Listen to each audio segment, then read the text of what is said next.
What's happening? How are you doing today? Thank you so much for being here.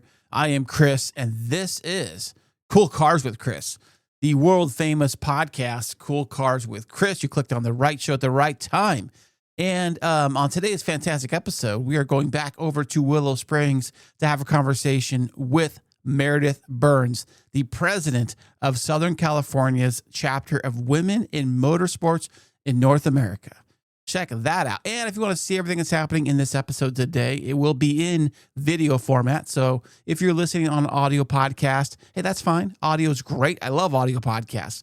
But today in this episode, it will be in video form. If you want to check it out on Spotify and on the good old-fashioned YouTube, it's always there too. And of course, probably social media too. There you go.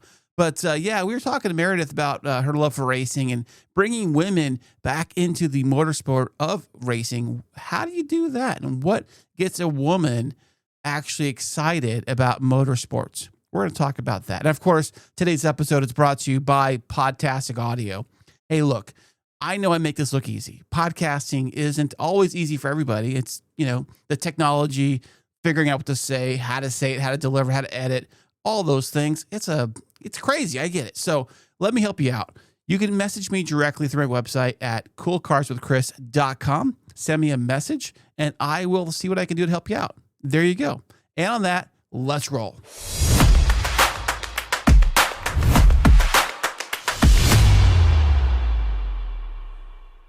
Okay, we are here with Meredith. And Meredith, what brings you out here to Willow Springs? So I am out here today to promote WIMNA, which is Women in Motorsports North America. I'm the president of the Southern California chapter.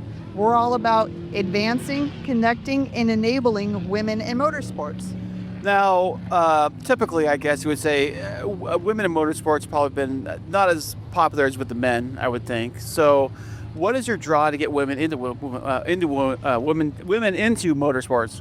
That's an excellent question, Chris. I'm also the editor of Performance Racing Industry Magazine, and I've been in there for 30 years. So I have seen the changes in motorsports and women being involved in motorsports, where it's not just a public relations role. More drivers are coming in, more leadership, pit crew. So what we're doing is we're just letting women know that no matter what your background is, you can still be involved in motorsports. You can be an attorney. You can work for a race team. That's right. You sure can. Now, do you drive? What is your role? Have you raced or anything like that? What's your background? They don't want me on a racetrack. Oh, come on. No. We're just talking. We got to have you out there drifting. I would like to drift. That's fun. I used to work with Jim Lau, and he is an amazing human being, and he started Formula Drift here with Ryan Sage. Nice. So Jim is actually a big proponent of women in motorsports. Oh, nice.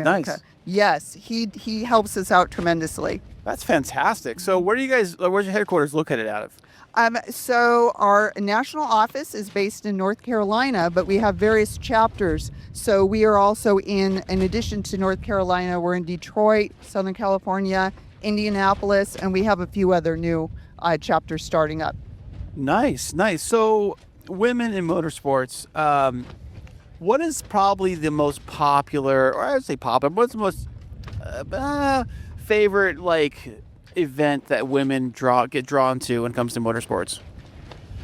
It's the bigger events that get them interested, I would say, like the Indy NASCAR. 500. NASCAR, definitely. But, with the various docu-series about Formula One over the last several years, that's really brought in the younger generation. Mm-hmm. And I have friends who have teenage daughters that now they follow Formula One. Yeah. And I follow it pretty closely, but they follow it to the point where I'm like, oh, I didn't know that. Mm-hmm. So it's challenging me, and I love that. It's making me elevate my game. Yeah. Have you ever headed out to Vegas to see the Vegas Formula One?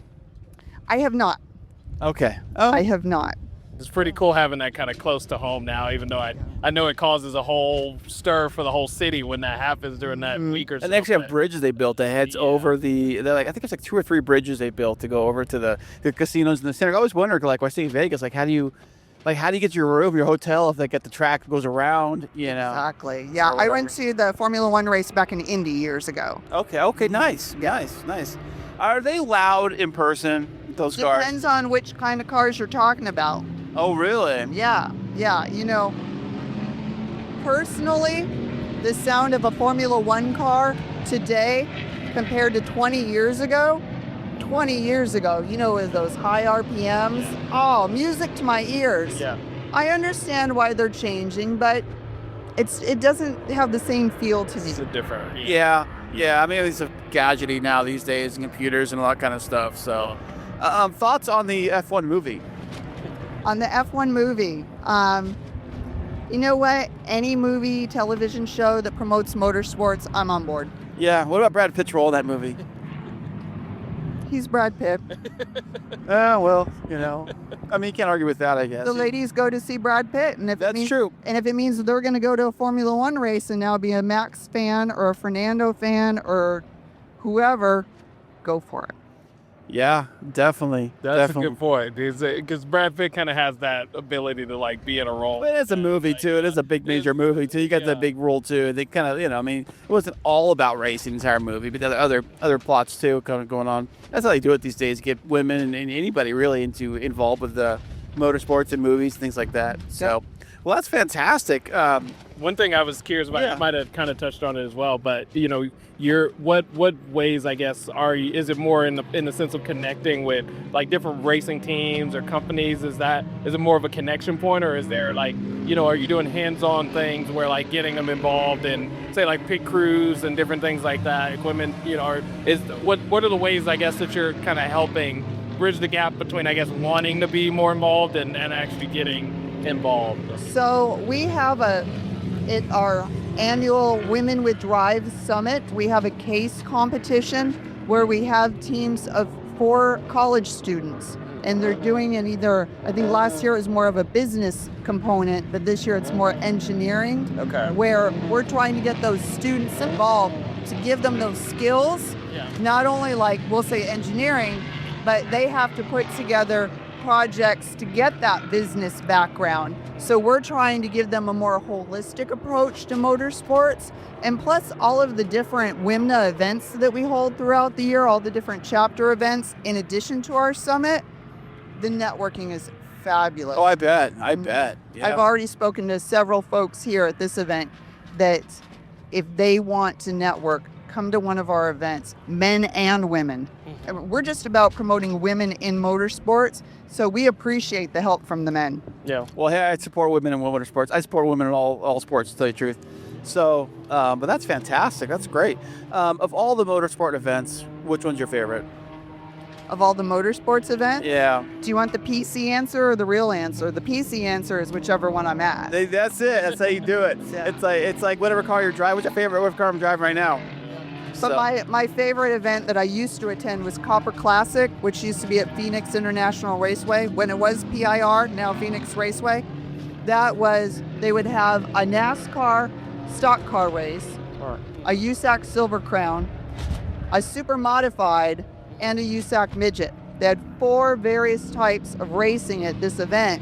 And what it would do is it would bring fans from different components of mix it up, yeah. And like a midget fan would come there and they'd be like, "What's a super modified?" Right. And they immediately become a fan. New world, yeah. Exactly. That was my favorite event that I used to attend annually. Well, it sounds like a big event with like a bunch of different bodies of people, different things, and different car types, and different races all in one place. It's almost like, I would say it was like a Super Bowl, like I guess football and baseball and soccer and whatever, hockey all got together and had their own like event, Yeah.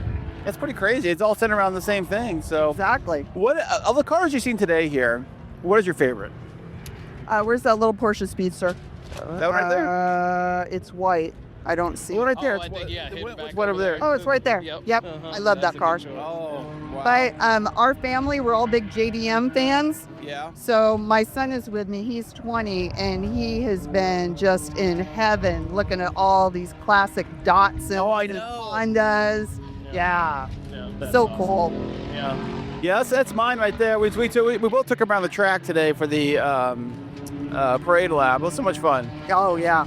that was so much fun. So You know, Zs have been close to my heart. I had a 300ZX when I was back in college, and you know, seeing some of those as well as just all of the Zs. I always say, like, everybody's had like a Z in their life. It feels like, you know, I'd be so many people, oh, my dad had that, or my mom had one. And so it touches everybody, I feel like. it does. Exactly. It does. It does. Well, Meredith, this has been so fantastic. Thank you for sharing Women in Motorsports.